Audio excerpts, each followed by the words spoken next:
రామచంద్ర స్వాముల వారికి పవన సుత హనుమానికి రామచంద్ర స్వాముల వారికి రామచంద్ర స్వాముల వారికి పవన్ కుమార్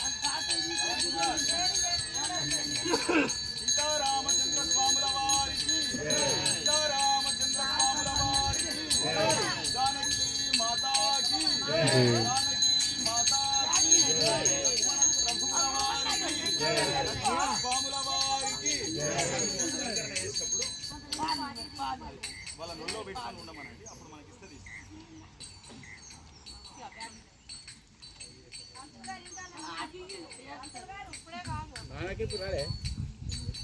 వేరే ముగ్గు వచ్చేది అన్నాడు ముగ్గు వచ్చేది సార్ అనౌన్స్మెంట్